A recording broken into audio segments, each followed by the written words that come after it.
Hello, everybody, and welcome in to the Penny Bloom podcast. Today, we continue Rebellion's Bloom, our watch of the third and final season of The Bad Batch. This week is Season 3, Episode 12, titled Juggernaut, and quite the juggernaut of an episode. I'm Colton Robertson.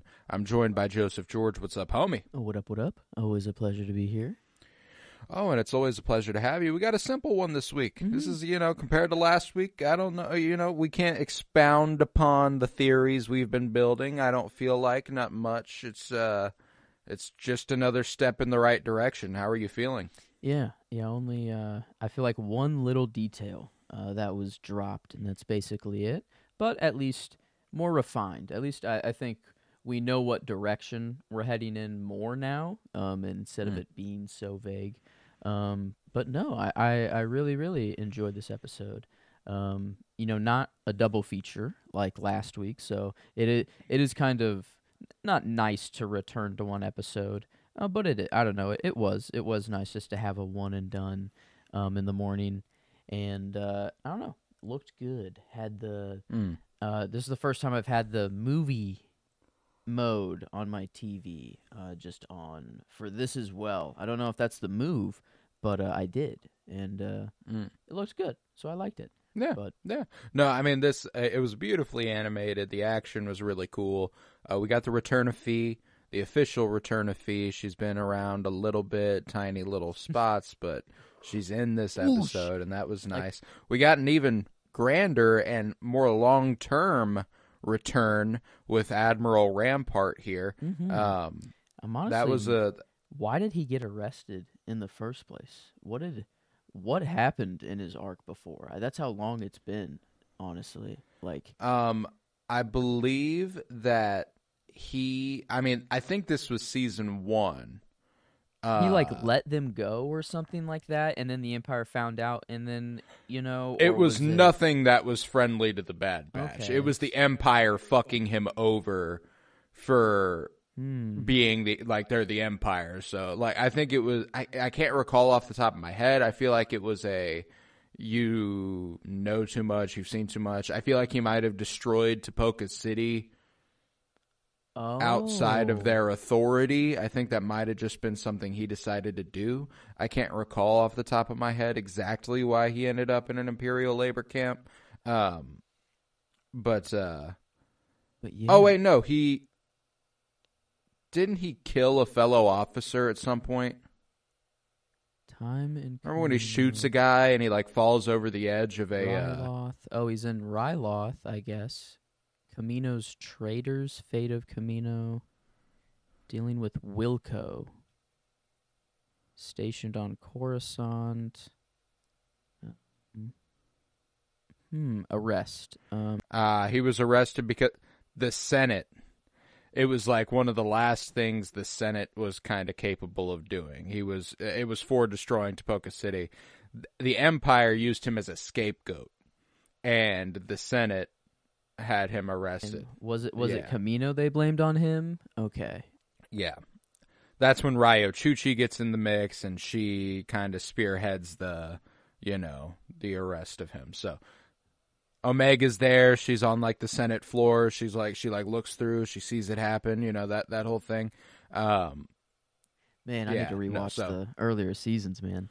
I was just kind of waiting for the show to be over so then I could just get it all in one go, but man, no, it kind of, not gonna lie, the Imperial men here, Rampart and whoever was running this base, the beards, they work. It looked good. Yeah, this is the first time I think they made the Imperial dudes just kind of look attractive, because usually they kind of give them something. They give them something to make them an undesirable human because they're Empire. Yeah.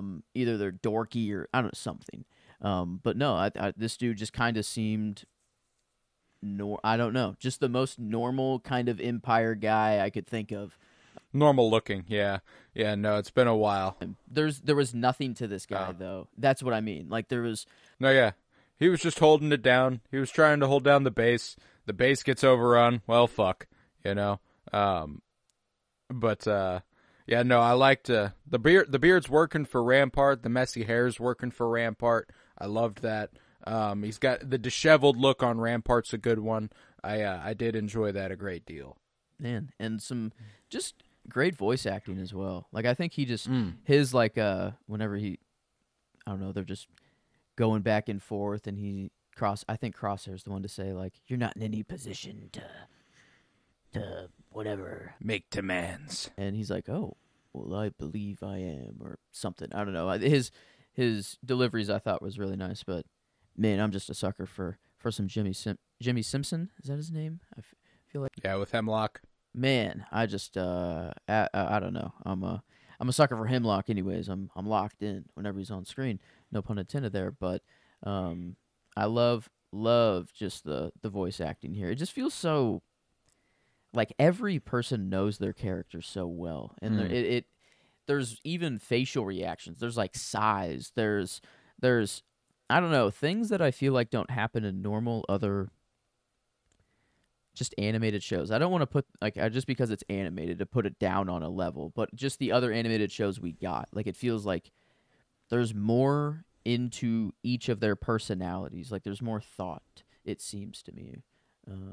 Or just like Emery after Hemlock leaves, that little moment we get to sit with her and focus on her sign and feeling bad about what she did.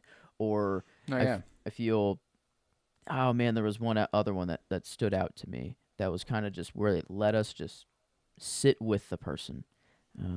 Maybe it'll come up naturally when we talk about other things, but I don't know. No, yeah, I agree with the voice acting take. It was definitely we got some really good performances this week. Rampart's return brought back Noshir Dalal, who plays Bode Akuna in Jedi Survivor, the new Jedi game. He's like Cal's friend who turns out to be not his friend. That guy's like Bode is actually modeled after the voice actor too. He looks like him. That's the voice actor who plays Rampart. And he does a fantastic job. He's absolutely wonderful. And Rampart's one of those interesting characters where it'd been a really long time, obviously, since we last saw him, but he reminds me of a simpler time in Star Wars timeline, you know, like it's just like it's been a while since we've seen him, and I remember like being excited for Mando season 3. It was like pre-season 3 is the last time we saw him, and it was pre-Ahsoka, it was all this, so it was just I was like, man, he really reminds me of Bad Batch season 1 when he was the antagonist, and it was nice to see him. Yeah, because I mean, I remembered him being a big part. I just didn't remember all the little details of his story and little things that happened. And then his arrest was the one thing that like kind of got to me. I'm like, man, how do I not know what he got arrested for? And it's probably because he wasn't at fault for Kamino. The Empire was, and he was just the scapegoat. So I mean, he was at fault for Kamino. He commanded the bombardment of Kamino, but they framed it as all on him. So, but like, did he make the decision 100? He needs some accountability for sure. Oh, sure. I'm down. I'm glad he went down, and I'm glad he is in this whatever the fuck, you know, kind of work prison, wherever he's working. Yeah, it just sucks. At least he's getting a taste of his own medicine now. You know, it's here's the Empire for you. You know, even if you're loyal. Yeah. Yep. It don't matter. You're loyal, you do what you're told, you'll still get fucked. Yeah, no, and I think that was one of my favorite things about Rampart getting locked away, is that it was like one of those things where it was deserved, but it was also framing the Empire as a greater evil, all the while still giving this guy his comeuppance. So like it was an interesting choice to take, and I really appreciated it. And seeing his return where he's still a scummy, slimy little fuck was very, very nice.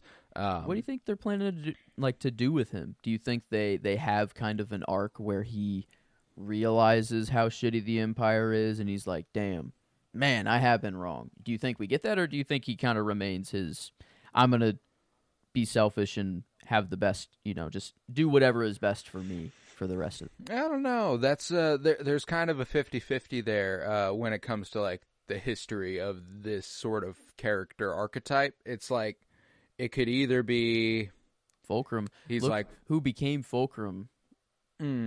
yes. I don't see Rampart doing that degree of a flip for it would be either he looks out for himself, he's selfish, he has no love for the Empire, but he doesn't have any love for anybody else anymore. That could be one. The other option is that he is trying to get back in the Empire's good graces, which could be a problem. Ooh, okay. He's like, this is my way back in if I give them the Bad Batch. Exactly. Possibly. I see that.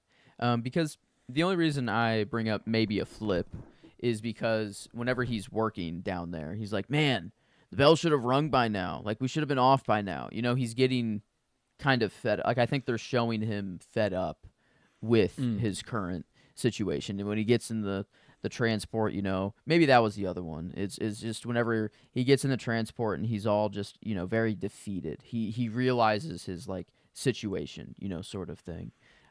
Whenever they're about to just take him to his cell, I don't know, or prisoner block. I guess I don't know where they were going. They didn't show the final destination, which I don't think matters. I was trying to think if that would come back at all, but I think that planet's pretty done. I don't think we return there.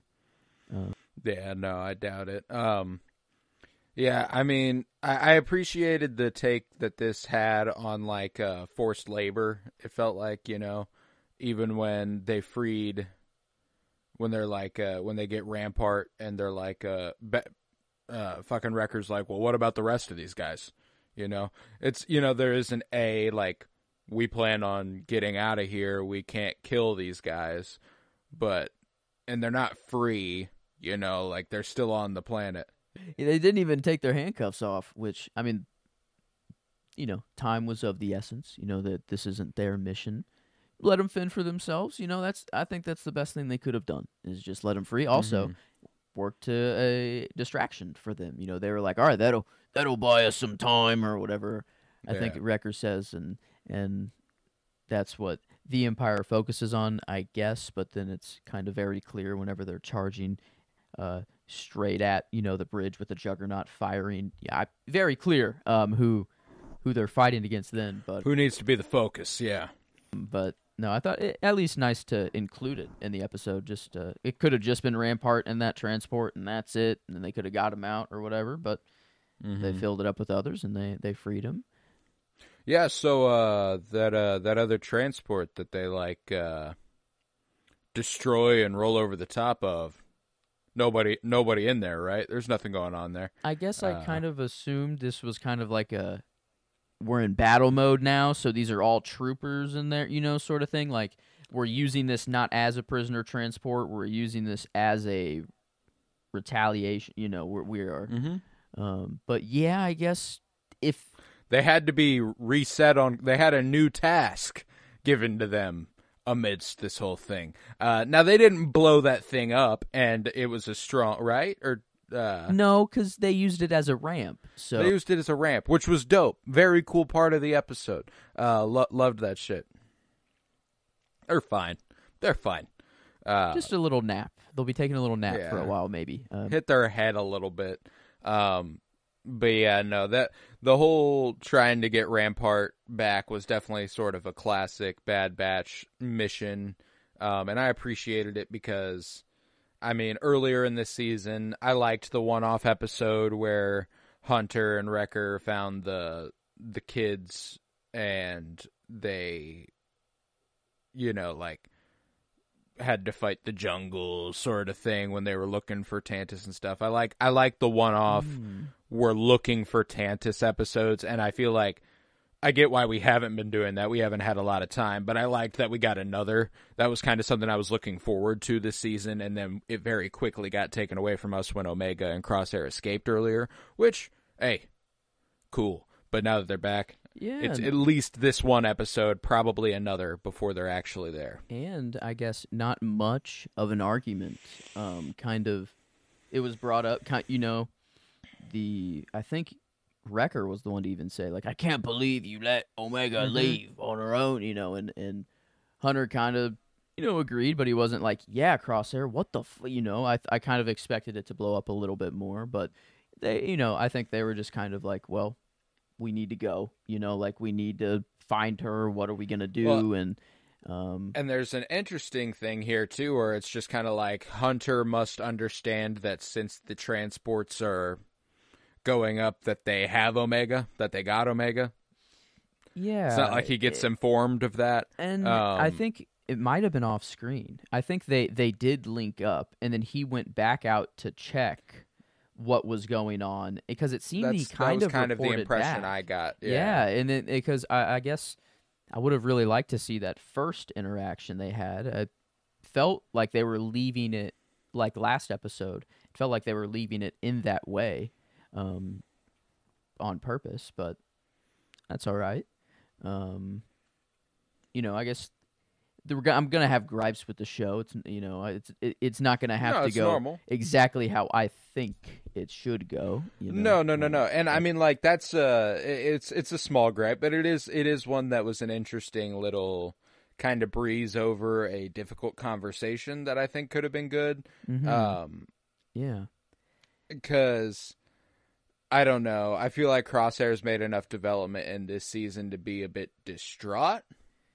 Yeah, and over this, Wrecker was just knocked out. Like, he just got back to being fine. Like, I thought, I don't know, we'd get like a little like, hey, like, you good? And then like maybe while Wrecker was being briefed, that's when details pop up and Hunter and Crosshair go at it. I don't know. Like, I was just, none of that was there at all. Wrecker was just already awake. What is cool about this is that it implies Hunter understands what had to happen. Like, I appreciated Crosshair's explanation. It was the heroic thing to do. He's like, they were going to destroy the entire city, and she saved them from that. And there's not really an argument against that. I think Hunter kind of does have to accept that. And so does Wrecker, as he immediately does. Mm-hmm. I guess, but yeah, that was one of the more interesting things. Maybe their argument already happened this season. On that ice planet where they went on that outpost and got that info. And, I think Hunter was almost going to die, by the animal. Mm-hmm. Crosshair pulled him out, and it was kind of their like, okay. We're cool. Yeah. Like, maybe it was that simple, and we don't need more blow up. But it seemed like it, I guess, last episode. It seemed that there's still some tension between them. And maybe we were reading into the jealousy of, who had the attention of Omega too much at the time. Like, I think that's maybe what it sparked from is that Crosshair was getting more one-on-one, or it seemed that she was liking Crosshair a little bit more. But maybe it's just happening off camera. We're just not seeing it. Like, I don't think Omega hates Omega or is Omega's not talking to like Hunter anymore. I don't. No. But, yeah, no, and I've never really thought that was the case. It's just there was that obvious tension earlier in the season, and it felt like it wasn't quite solved. Like, we took a good step towards it, but it wasn't fully fledged out. But I mean, like, with the time we have left, I don't think we have time to really dwell on it anymore. I think this episode was the episode to have that if it was going to happen. So, like, that's cool. 3 episodes left. Are they all 1-1-1? Is that how it goes? Yes, no double episodes left. 1-1-1. We are okay. one a week for the rest of the ride, and man, yeah, it was a goodie. I don't know. I really, really enjoyed it. Yeah, no, I mean, it was definitely a solid one. Definitely a little bit of a respite after the last few weeks being quite intense. I appreciated that. It's always funny. There's like this thing that happens with the Star Wars promo, the official Star Wars promo of the Bad Batch, and the Kiner and Jennifer Corbett tweets, where on the weeks where it's intense, the Star Wars promo is really lax, and the tweets justly give it the flair it needs. Mm-hmm. And then this week, the Star Wars promo for this was fucking baller and wildly tense. And It's the Kiner going to tweets were be very, very bad. lax. Is that what it said? Yeah. It's getting bad. It said bad on the screen, I remember. And I don't remember what it said before because I was just focusing on all the visuals that we were getting.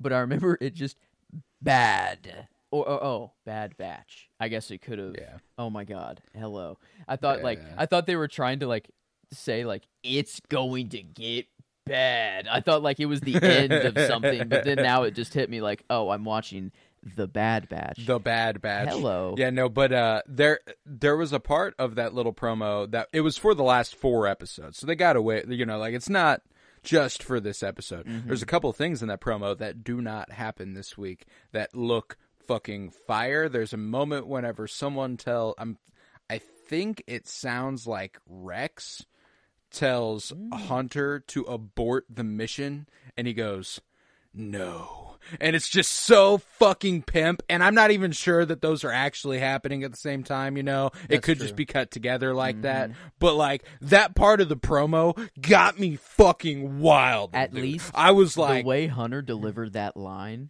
no matter what's happening there, he's in.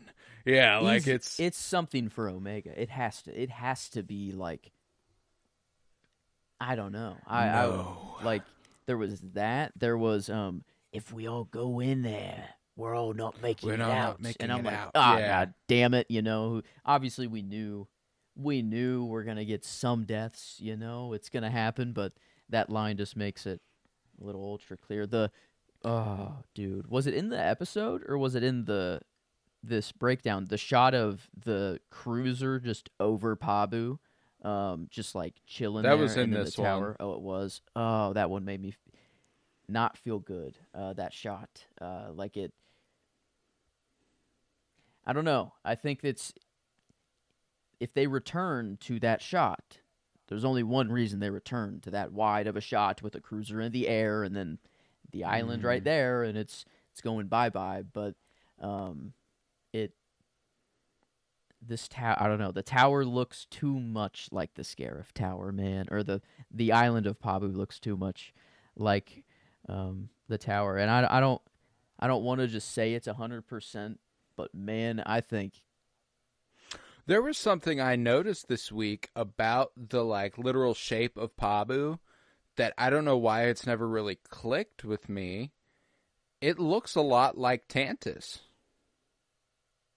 Like specifically the mountain that they are doing shit inside of. Now, I don't think there's any connection. I think they really just might be paralleling the purity of Pabu versus the industrial villainy of the Empire on Mount Tantus. I think that's all it is. But I never really noticed the just sort of hill-like structure they've got going on. Yeah, I mean, obviously like mountain versus island, but rock, and then there is kind of like a divide, like Tantus has, where and then they're like home start or whatever. Yeah. Okay. And all to protect, like they're protecting from the jungle, from all the monsters outside at Tantus, but then they're just protecting against the ocean at Pabu. Yeah, no, and I don't think that's like there's some connection between. No, I think it is just like planet. No, it's a visual choice. Yeah, it's just a visual choice. That'd be kind of epic, though. They're like, no one knows the coordinates to Tantus. I thought they were going, like,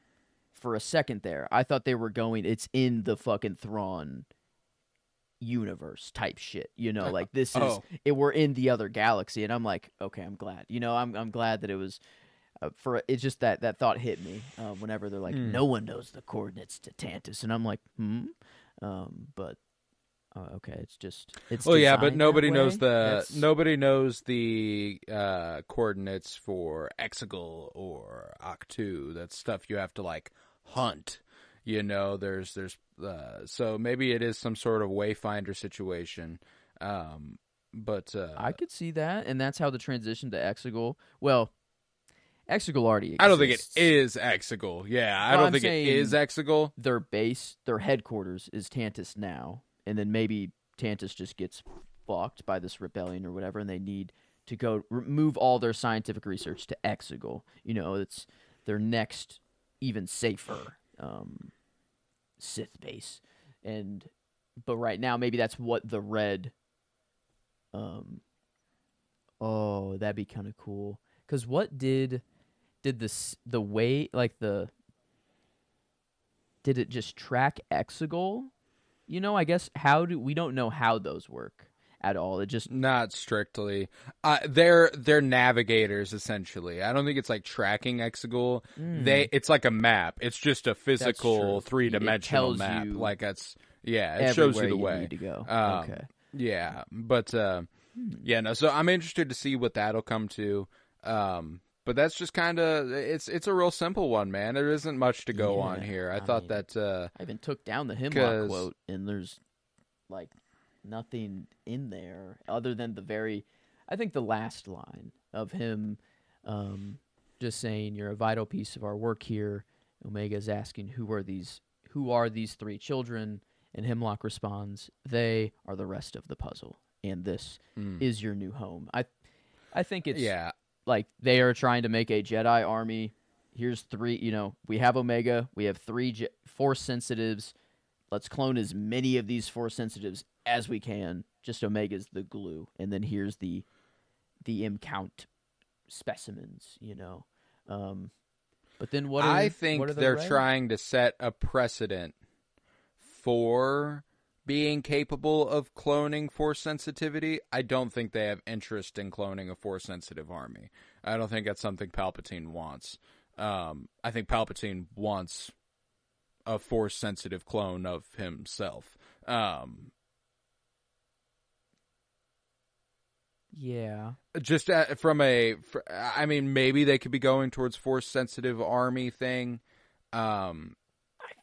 It's clear that was because Moff Gideon and Mandalorian. It seems like that's what he's trying to do, but that didn't seem like it was a wider goal of the Empire prior. Like he seemed like an outlier. People were kind of like, "Oh, this fucking weirdo Moff Gideon," sort of. Like he was powerful and he was respected, but it was still like he's up to weird shit over there. I don't know what the fuck he's on about. Yeah, Like and that's down the line, I guess. That maybe he's picking up old research, like yeah, picking could up be. where Hemlock and everyone left off. Like now that actually kind of makes sense. Like Pershing and where'd all this research come from? Where do they get all this stuff? This is where they would be getting it from. If No, it's I mean, it stored is a anywhere. direct. But This is a direct tie to the storyline that's happening at that time, as they literally refer to it as Project Necromancer in that show as well. So, like, I think it's the same project. It's just a different. Obviously, Palpatine's main goal is to have a Force sensitive clone for himself, but I don't think the Empire stops at what when they get what they want, they stop. I think like any and all benefits they can get if an army is possible. Maybe Palpatine, that goes against what Palpatine would want because then there's more competition for him, and he, I don't know, maybe that's not a good thing. But for Hemlock and for the Empire, they would definitely be like, yeah. Well, I guess Palpatine runs that shit, so it's not like. If Palpatine says they're no, not a separate entity. it says yeah, it's no. But yeah, and what's happening on Tantus has been clear as being secret enough to just be Palpatine. Like Hemlock sunned Tarkin a couple episodes ago.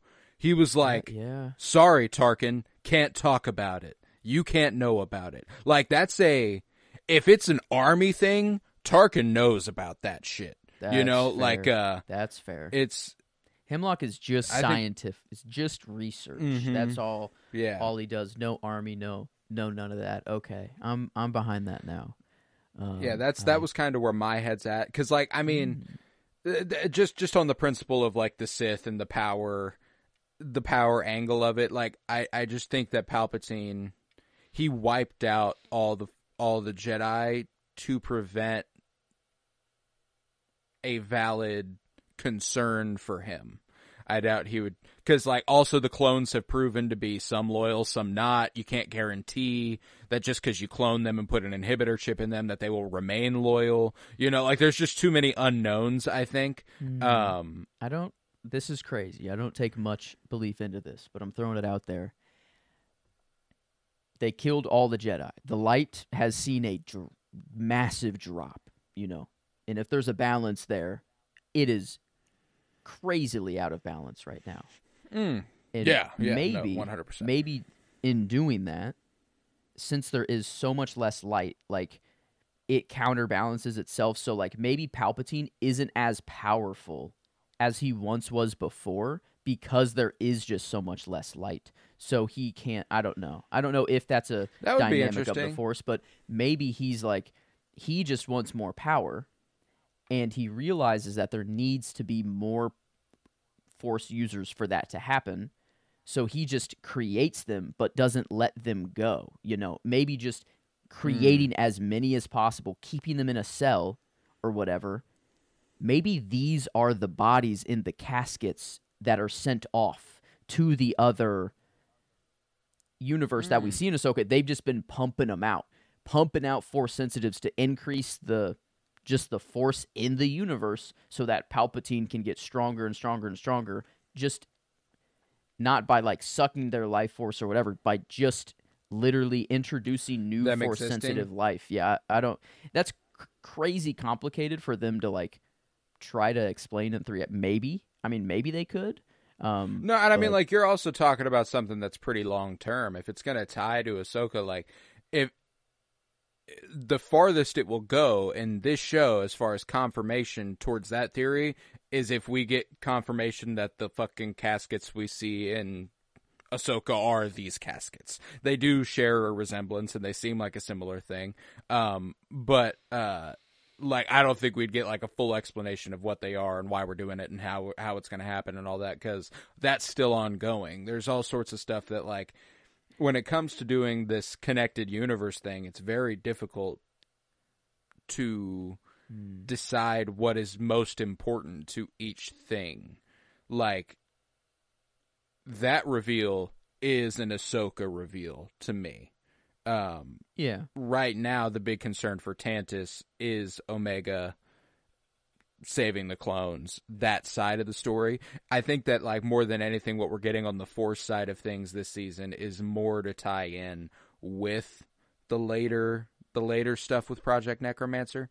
I mean, and I don't know, I'll happily invite getting, like, thorough, more, like, oh, that's what's happening. But we like, need that to would solve be very our cool. stuff here first. It's kind of like it. Like, I think that's. But I mean, like, Omega's very clearly important. So, like, that's the other thing, is that, like, it is important to the Bad Batch. It's not like that's not an important part of the show. It's a very important part. I just think that, like, where the show's priorities may lie is with that side of things. Because I'm just trying to have any possibility in which Pabu does not become Scarif, and Pabu does go away. Send the whole planet to the other galaxy, Just go. So it is not found somehow. Yeah, I don't know. Make a big-ass ring. Somehow it's possible. I don't know. I kind of took what they do in Ahsoka to be the first time they can do that of their own accord. But there could be some natural way that doesn't take technology. The Purrgil, maybe they just... The Purrgil, a massive Purrgil swallows Pabu, takes it on over, poops it out. Massive Purrgil. Easy. There we go. Simple enough. No, yeah, it's... regardless, I think we're clearly barreling towards, like, some pretty big stuff in these last 3 episodes. I mean, I know it's only 3 episodes, but, like, where we're at, it almost feels like there's still 3 episodes, like, it's not like, we're not we could be heading into 2, like, but, like, 3 full fucking episodes left. That's no joke. And this was a short one. This was a small episode compared to what we've been getting in weeks past. So, like, who knows what run times we're looking at? Who knows how much story we've got left? But we're looking at least an hour of Bad Batch left, and a lot can happen in that time. So I'm very excited. The first episode ever was like an hour and 20 minutes, right? Like episode 1, hour and 15, or like hour. Hour. What if they end? What if the last episode? What if episode 15? They're like, here you go. Here's an hour. Hour-long episode. That would be a really. I think that's a sound idea because there's 15 episodes this season, not 16 like that. Yeah, like the 15 and 16 are one episode, and that's why there's 15 episodes. I could see that. So like that wouldn't surprise me. I'm not going to get my hopes up for like True. a 50-minute finale, but I will not be surprised if that is the case. I think they could bookend it with those bigger episodes. But yeah, no, we got a lot to go, and I'm excited to see how the show wraps up because I mean, like I said, I think the priority is saving Omega and the clones on Tantus. Oh yeah. If we can get the revelations as to exactly what's going on with those caskets, I thought that's where we were heading with Hemlock and Omega when he said like we're going to the vault. I thought that was the vault we were going to, and then we were like, it's the 3 kids. Okay, fine.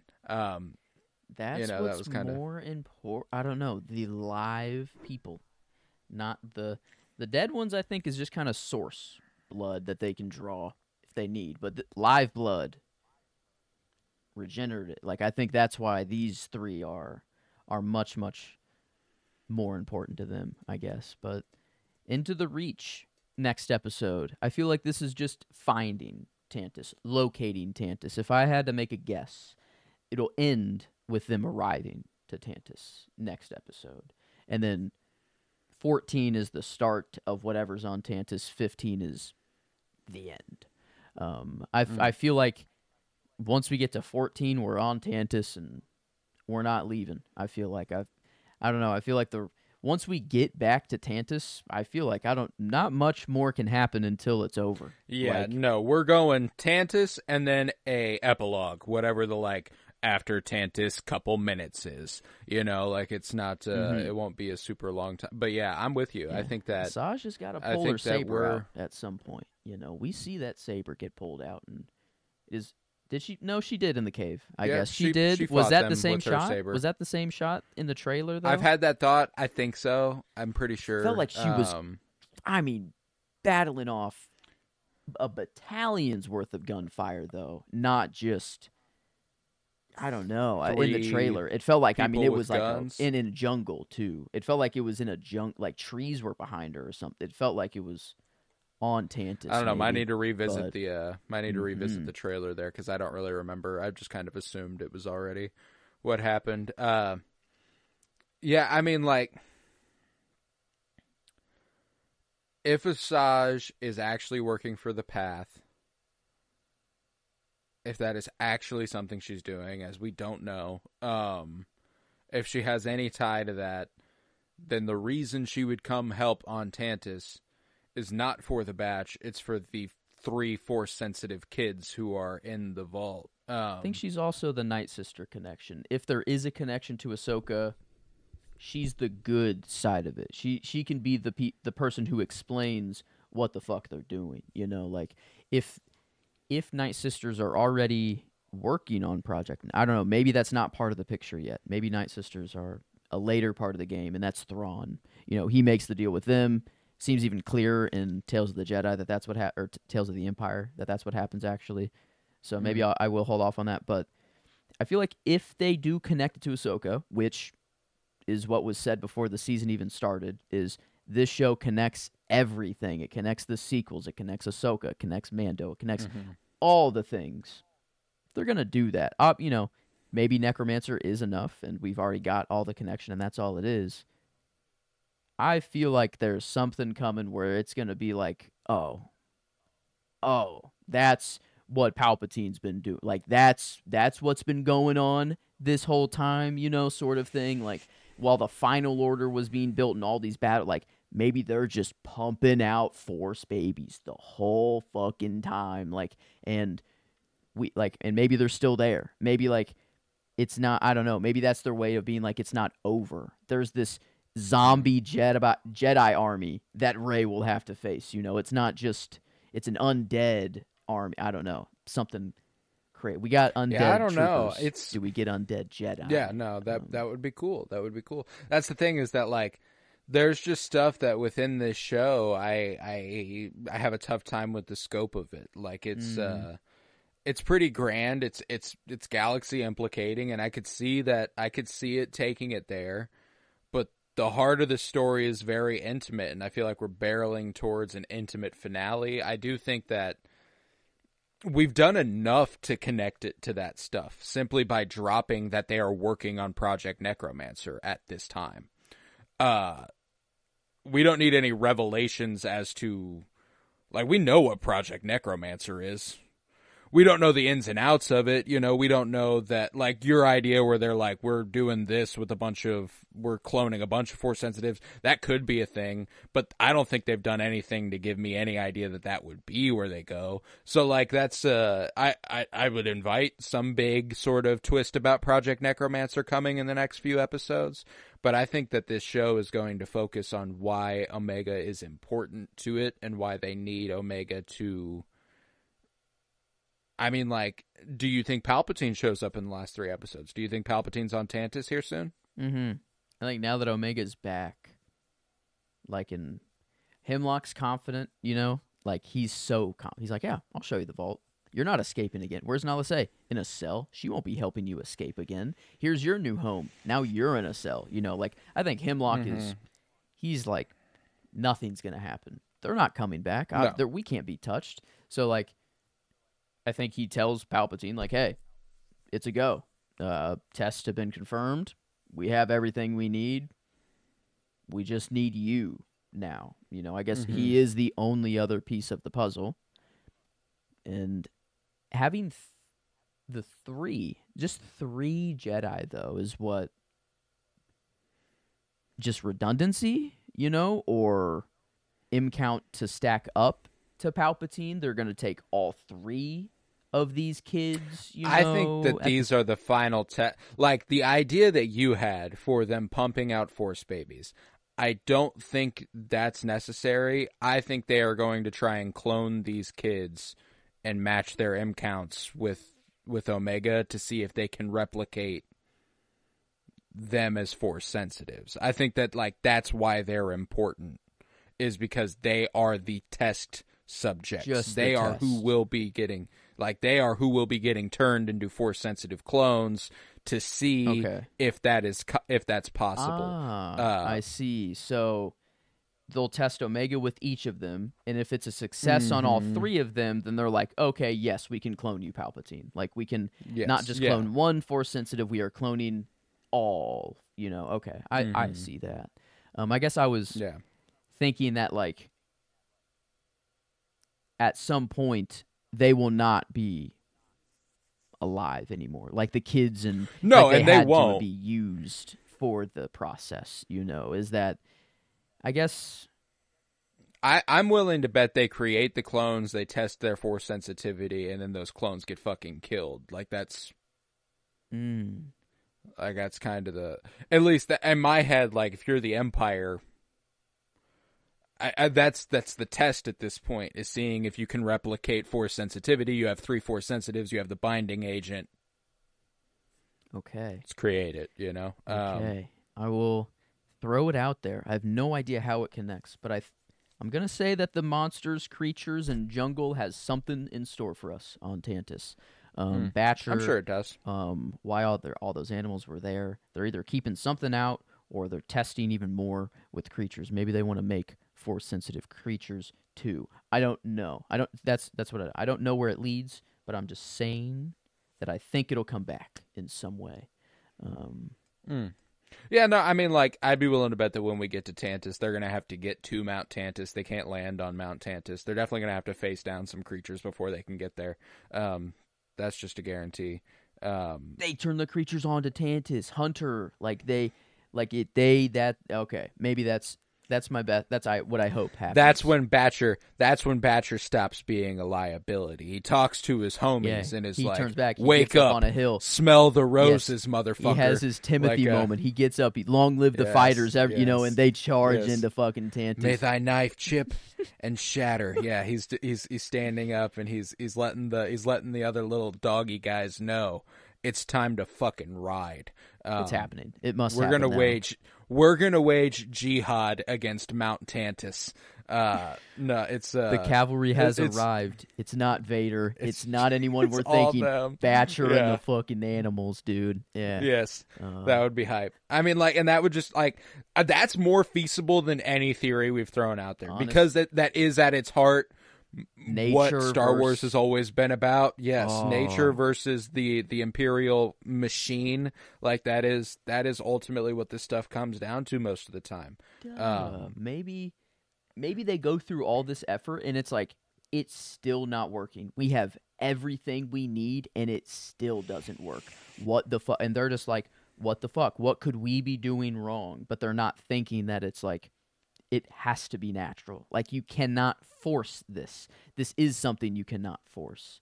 No, and I think that that's what makes Omega special. I'm 100% of the mind at this point that she was not intentionally made this way. I think that Hemlock thinks she had a way. Maybe Nalase implies she had a way, but the Force is at its core a natural thing. Like, and millions and millions and millions of clones, the Force picked one clone, and that happened to be the clone that had a high midichlorian count, you know, like maybe Omega is to teach the Empire this lesson, you know, like it, and then you could say, well, the Force makes Omega, so then the Force has to then have Nala Se make Omega, so Nala Se is important, you know, like it goes back and unwrap. But the thing that we also know is that Snoke is made, and Snoke is Force sensitive. Okay, I guess that was the other part of the quote that was. Not we knew this, but it was like M count cannot be directly replicated. Attempts have been made, but each time levels degraded. So we experimented. We tried various methods, mixing samples from our other test subjects. Nothing worked until we combined your sample with one of our M count specimens. So it's nice to know that they've really just tried hodgepodging anything together to work. Like they've just been like, fuck it. We're gonna throw all the blood, everything. You are the only thing. Like this is it. One of my favorite ideas that you've thrown out there, I believe a couple episodes back, is that they do have a breakthrough. Like they do that by the end of this show, but the Batch and the Rebellion kind of ruins it all. I think that would be really cool. I hope so. Because I mean, when it comes to the Mandalorian and Ahsoka and all that, like we're basically in the same spot there as we are here. And Grogu is that to that section of the story. The Omega. You know, like, yeah. So, like, that's the other thing is that, like, I think it's interesting. I don't know. I'm excited, though. And yeah, because the future of Project Necromancer looks worse than it does right now. Like, Snoke does not look good. Like, I don't like everything that's involved with Project Necromancer in the future does not look like the 20 plus years of progress that they come from this point, you know. And I think it's really important that we end up on Exegol. I think it's really important that it doesn't end up just being science. It ends up being Sith magic. It ends up being darkness. It ends up being like that sort of thing. We've exhausted so I think the that they're science. trying. I think that that's what we ultimately end up doing. But, you know, like, we're not going to get there in these 3 episodes. I think it's just this part of it, you know? Okay. But, All right. Wow. I'm going to do the plugs real quick. If you would, head to patreon.com/pennybloom-pod, where you'll find over 50 hours of exclusive content, all sorts of book reviews, comic book reviews, movie reviews, and early access content. And for $1.50 a month, you can have access to all of it at Penny Bloom Podcast, or at patreon.com/pennybloom-pod. Head to Twitter, follow at PennyBloomPod, follow on Instagram and TikTok at PennyBloomPodcast. Remember to leave a 5-star rate and review wherever you might be listening, and download. We're on a little bit of a slow streak right now. We're in the week seasons of Game of Thrones. Our spotlights have never been truly popular, and neither is our Star Wars content. So just kind of in a lull of our least popular content, but we love covering it, so we're going to keep doing it anyway. So, you know, we've always said we're going to do this no matter how many people are listening, and I stand by that. But it would help. It makes me feel good. I wish it didn't make me feel good, but it does make me feel good when people download. Leave 5-star rate and review. Remember to just show us some love. I appreciate it. Go to YouTube. You can watch us there now. Look up Penny Bloom Podcast. Talk to us. Let us know if you have any questions, theories, especially about the Bad Batch. We've only got a couple weeks left. We would love to discuss those sorts of things with listeners. But yeah, Any last thoughts here on the Bad Batch? Let's see. I guess I didn't even. What Kiner tweet did we? Did we even get a Kiner tweet this week, or did It was very. Yeah, they had one. It was just relating to the Juggernaut side of the episode, like the literal truck and redacted. They love the redacted. Yeah, just in a truck and then in a rear view mirror.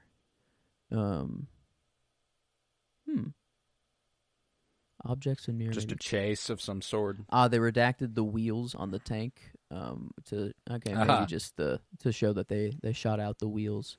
Okay. Yeah, but nothing that implied. Very simple ones there. Yeah, you're right. Yeah. Okay. Yeah. I will say I didn't realize how much the batch being at high heights affects me now. When I was worried about Wrecker at the end of this episode. I mean, I was ready for it. I was like, this might be it. I was like, Tech died like this very suddenly. Didn't seem like one of those things where someone would die and then he just fucking died. So I was like, Rampart, I'm like, really? This dude's unconscious and you're throwing him and he's up there and we're about to lose Wrecker? Yeah, it did cross my mind, but it didn't feel. Thank goodness. Yeah, thank goodness. He made it.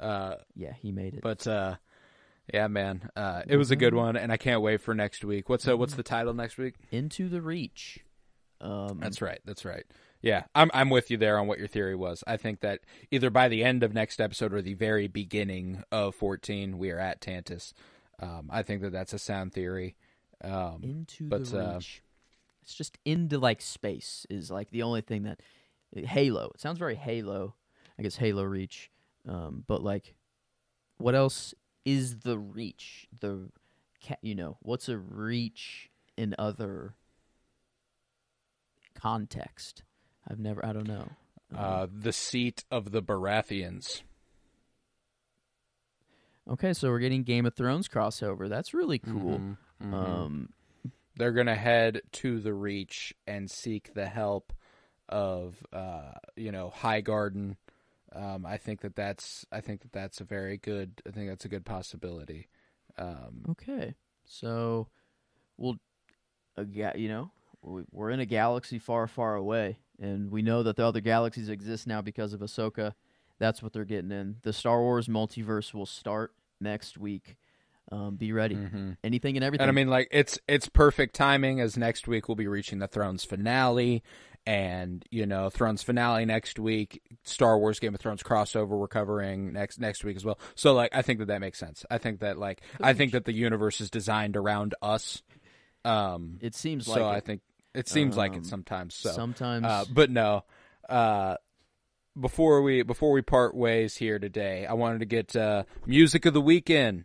And you felt comfortable doing the album of the week this week. How are you feeling? Oh man, was it a nice weekend of music? I listened to multiple albums. Sorry, I could not stop at one, but I finally listened to Jimi Hendrix. For me, and the album, I guess if I had to pick one, the one that was my favorite would be Electric Ladyland, was the one that I went back to. Oh, and it is the one you have. Okay. Boom, boom, boom, boom, boom, boom, boom, boom. So yeah. Yeah, no. Fucking fantastic album, dude. I love Electric Ladyland. Just brilliant work that him and the Jimi Hendrix Experience do there. Yeah. Yeah. I mean, I just, and then after I went through that, I just kind of had his essentials kind of playing a lot just through the weekend as well, so I got a wide mix. And I don't know what song it came in, but there was one where the lead singer just kind of went, and I'm just gonna let Jimmy go, or something like that. He literally in the song, it's like, and now let's let Jimmy play, and it's like, you know what I fucking mean, or something like that. And then he just goes on a solo, and I was just like, that's the shit I love the most. Nobody wailed on the guitar quite like Jimi Hendrix, bro. He's fucking insane with the guitar. Yeah, he can. I don't know. I've heard good guitar solos, and like, it's not like I'm ignorant to them, but like he's like singing with the guitar almost, like at some points, which is I don't know. It was awesome. A new genre of rock that I haven't been. I don't know. I'm more classic rock and that I've listened to in my life, but this kind of Yeah, acid acid rock, rock, a baby. little bit different. Definitely a Yeah, different genre, yeah. and I'm digging it. So, but yeah. No, I love it. I love it. It's yeah, one of my favorite genres of music. And Jimi Hendrix and the Jimi Hendrix Experience have always been some of my favorite artists and bands. I mean, I I listened to it last night whenever you told me that that's what you've been listening to. So I was I just revisited it because I absolutely adore it. But yeah, no, that's a good one. I speaking of guitar solos, I went and saw Chapel Roan in concert this past Monday, up and coming pop star who is small enough to have a real intimate concert, but big enough to fill out a couple thousand capacity Midland Theater down in Kansas City. It was a beautiful show. The last couple concerts I've been to have been Taylor Swift and then Drake and J. Cole. So we're talking like mega, big, huge artists. It was so nice to get back to the Midland. I saw Chance the Rapper there. I saw G-Eazy there. That was my first concert. Hell yeah. Funny enough. I saw Brockhampton there. I saw Tyler the Creator there. So it's a beautiful venue. I absolutely adore that location, and it's the first concert I've ever been to where I felt like everyone there, you can't be a bigot and a Chapel Roan fan. It's not possible. So like, but like, and as much as there can be as much love as possible at other concerts, there's bigots at a Taylor Swift concert. There's bigots at a J. Cole concert, as is exemplified by the last several days online. Just there's hateful people everywhere, but I felt no, like there couldn't have been anybody hateful there. It was just such a loving environment. And just like I've never been around so many people that felt so dedicated and loving of an artist, and it was really cool. She has a really sick band behind her, a bass player, a drummer, and a guitarist. And dude, the guitarist could fucking wail. One of my favorite songs on the album is one of her more famous ones, is Pink Pony Club, and there's a guitar solo in it that's it's good. It's really good, and it's, I'm not saying like it's Hendrix or it's, Gary Clark Jr. or anything like that, but it's really, really strong. Like, if you play the guitar well, you play the guitar well, and she sure as shit did. And seeing it live, I was just like, oh my fucking God, like, watching people do that is insane. No, it was a beautiful show. Chapel Roan's a fantastic singer, and if you're not familiar with the Rise and Fall of a Midwest Princess, that was her album name. Strongly recommend you check it out. And it was cool. The opener was a drag queen act. It was three drag queens. Minty Varieties, Ultraviolet, and Carmela. Those were and they're local drag queens. Only one of them was from St. Louis. The other two were from Kansas City, which was really cool. Every city Chapel goes to, her opening act is local drag queens. That's pretty which cool. is super fucking cool. That is like really it's cool. It's a very cool concept. And so that was my music of the week experience, was the Chapel Roan concert. So. Hell yeah. Good music. Music is. I'm glad I'm getting back into it myself now, because it is. Me too. Just it's a great pleasure. But yeah, we'll be back with another couple albums of the week next week. Me and Joe are gonna start both giving one. It'll be fun. So come back next week for more Bad Batch Season 3, Episode 13. Come back next Monday for Winter is Blooming, the Game of Thrones series finale next Monday. So very, very excited for that. And then we will cap off Winter is Blooming next Wednesday with a Game of Thrones 5x5. We're doing 5 sets of top 5s, top 5 favorite main characters, top 5 favorite supporting characters, top 5 favorite duos, top 5 favorite performances, and top 5 favorite episodes. So all that will be next Wednesday. And with Game of Thrones ending, Bad Batch ending soon, we're about to enter a new era for the podcast where the next several weeks will be mostly movies, and I'm so very, very excited for that. But yeah, with that, I was Colton Robertson. I was joined by Joseph George. Thank you very much, homie. Oh, thank you for having me. It's always a pleasure to be here.